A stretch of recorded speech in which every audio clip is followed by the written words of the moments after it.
La economía es la ciencia social que estudia cómo las familias, empresas y gobiernos organizan los recursos disponibles que suelen ser escasos para satisfacer las diferentes necesidades y así tener un mayor bienestar.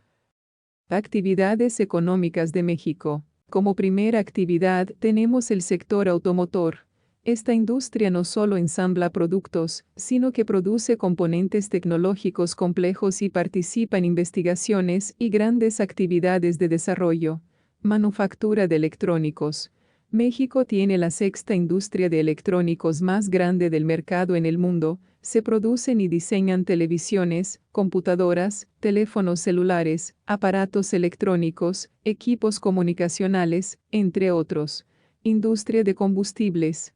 México es el sexto productor de combustible en el mundo. Pemex administra la investigación, exploración y ventas del petróleo mexicano. Con ganancias de 130 billones de dólares, esta empresa es una de las productoras de crudo más grandes del mundo. Actividades económicas en el Estado. En el Estado de Veracruz, entre las principales actividades económicas se encuentran comercio, servicios inmobiliarios y de alquiler de bienes muebles e intangibles, fabricación de productos derivados del petróleo y carbón, industria química, industria del plástico y del hule, construcción y minería petrolera. Juntas representan el 54.8% de actividades económicas en la región. En la región de Coatzacoalcos, las principales actividades económicas son turismo. Sus hermosos paisajes y gastronomía tradicional propician la práctica de turismo de aventura y ecoturismo. Agricultura. Se siembran un total de 25,400 hectáreas de tierras de labor, aprovechando el riego de los ríos y arroyos existentes. Los productos cultivados son el maíz, frijol, arroz.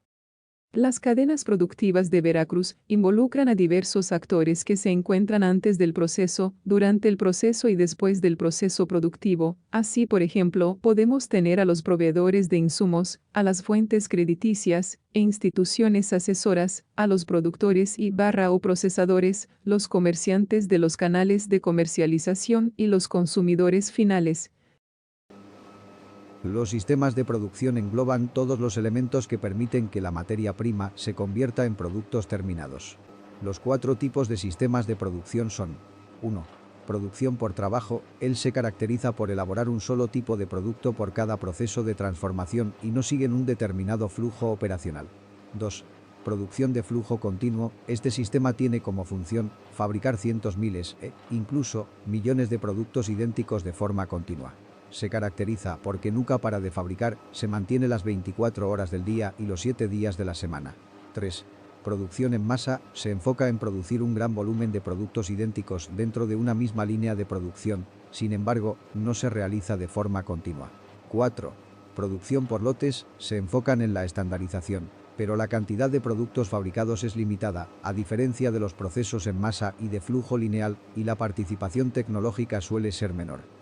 Factores de producción. Como ya sabemos, los factores de producción son los recursos que posee una empresa para utilizarlos en su proceso de producción, los cuales son el trabajo, que es el tiempo que las personas usan para dedicarlos a la producción. El capital son los bienes que persisten y que se usan para crear bienes o servicios como, por ejemplo, las carreteras, los ordenadores o la maquinaria. La tierra son los recursos naturales que pueden usarse en el desarrollo productivo como, por ejemplo, la tierra que se usa para edificar, la tierra cultivable, los minerales, también las energías como el gas natural o el agua. Y por último, la tecnología, la cual es el conjunto de instrumentos que permiten el aprovechamiento de un determinado producto. La globalización y las interrelaciones entre economía global y nacional. Para entrar en contexto, la globalización es el proceso de profundización de las relaciones económicas, sociales, culturales y políticas entre los pueblos del mundo. Podemos también imaginar la globalización como un proceso que apunta a constituir y perfeccionar una red de conexiones. Está caracterizada por la ausencia o la disminución de las barreras económicas y migratorias entre los países. Además de la integración social, económica y política, fortalecimiento de las relaciones internacionales, avance tecnológico y de los medios de comunicación, entre otros. Economía global se refiere a un sistema económico sin fronteras que une las economías de los distintos países del mundo mediante actividades como el comercio. Se caracteriza por la liberalización y desregulación de los mercados financieros nacionales, el rápido desarrollo del fenómeno de la inversión institucional, De economía nacional. La economía nacional es un conjunto de secciones de la producción y del trabajo de un país. Esta abarca la construcción, la agricultura, la industria, el sistema crediticio, el transporte, entre otros sectores encargados de producir ingresos al país durante su producción. La globalización económica hace que las economías locales y nacionales se relacionen entre sí.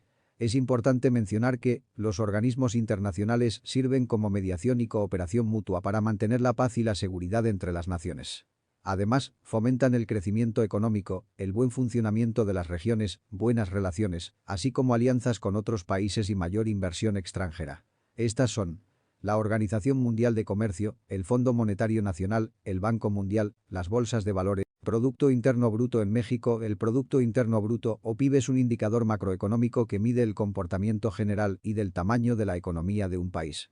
En otras palabras, mide el valor monetario de los bienes y servicios finales, es decir, los que adquiere el consumidor final producidos por un país en un periodo determinado. Grueso distribución del PIB en México. El PIB en México se distribuye en un 4,1% en el sector primario, que se compone de agricultura, ganadería, silvicultura y pesca. Un 34,2% es destinado al sector, el cual es uno de los más grandes de México, integrado por minería y petróleo, así como la industria de la transformación de la materia prima. Por último, el 61,8% es para el sector terciario. Este sector ha ido en incremento de su rendimiento desde hace décadas, llegando a reportar más del 60% del PIB anual, abarca turismo, comercio, comunicaciones, servicios y transportes.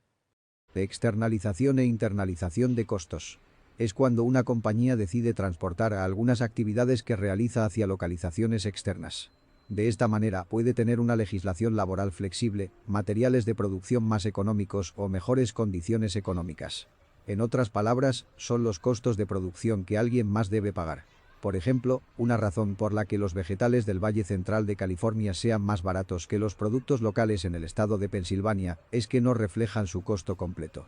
Es una actividad bastante atractiva para las grandes compañías ya que los costos de producción son más baratos. Internalización de costos por su parte, incorpora el conocimiento de algunos problemas sociales o medioambientales que se generan en ciertas actividades para que las empresas puedan tenerlos en cuenta. La internalización busca crear y medir el impacto de estas actividades. Se podría decir que es una consecuencia directa de la externalización de costos de ciertas compañías. La desventaja de este sistema es que la sociedad no tiene un control directo sobre los niveles de contaminación, aunque recibirá compensación monetaria por cualquier pérdida que ocurra. A continuación se mostrará las consecuencias que genera la externalización al generar mayor costes de producción en los bienes y servicios en sus niveles locales y regionales. Las dos formas son un tipo de obsolescencia, donde la primera obedece a razones más técnicas y la segunda tiene una componente social más acentuada. La obsolescencia planificada es un intento deliberado por parte de las empresas para fabricar productos que se vuelven obsoletos después de un cierto periodo de tiempo planificado. Además de influir en la economía doméstica, también supone una sobreexplotación de los recursos de la tierra y generación de residuos. Por ejemplo, tener un celular es una necesidad actual, sin embargo, las personas tienden a querer siempre tener un modelo reciente de una marca popular, ya sea para estar a la moda, tener el celular que tiene su artista favorito o simplemente para destacar, lo cual induce a un consumismo desenfrenado. Dejan el celular que tienen, aún funcional, y compran uno nuevo, en menos de un año. Nosotros, como consumidores, podemos influenciar sobre el modelo que queremos y que más nos beneficia. Por ello se impone la compra reflexiva, no impulsiva, y que este acto sea libre y no una imposición. Casi se nos ha olvidado que las cosas se pueden reparar, se pueden compartir, y también se puede evitar su adquisición. Huella ecológica. La huella ecológica es un indicador para conocer el grado de impacto de la sociedad sobre el ambiente. Es una herramienta para determinar cuánto espacio terrestre y marino se necesita para producir todos los recursos y bienes que se consumen, así como la superficie para absorber los desechos que se generan, usando la tecnología actual. Cálculo de la huella ecológica. Al momento de determinar la huella ecológica, debemos tomar en cuenta el crecimiento de la población, la superficie de suelo fértil, la deforestación, el agotamiento de los recursos, el aumento del consumo. Se calcula el tamaño del estudio. Cuánta energía, alimentos, materia prima y suelos va a consumir ese estudio en la actividad realizada, así como la superficie y el terreno que ocupan. Al final, se suman todas las superficies y el resultado se divide entre el total del tamaño de estudio seleccionado. Con base en esto, se determina que la huella ecológica de cada ser humano es de 2,7 hectáreas. Sin embargo, nuestro planeta tan solo es capaz de otorgar a cada uno de sus habitantes cerca de 1,8 hectáreas. Esta diferencia indica que cada uno de nosotros utiliza más espacio para cubrir sus necesidades de lo que el planeta puede darnos. Esto nos avisa del ritmo tan acelerado de consumo de recursos y su distribución, por lo que es necesario tomar medidas para reducirlo. Impactante, ¿cierto?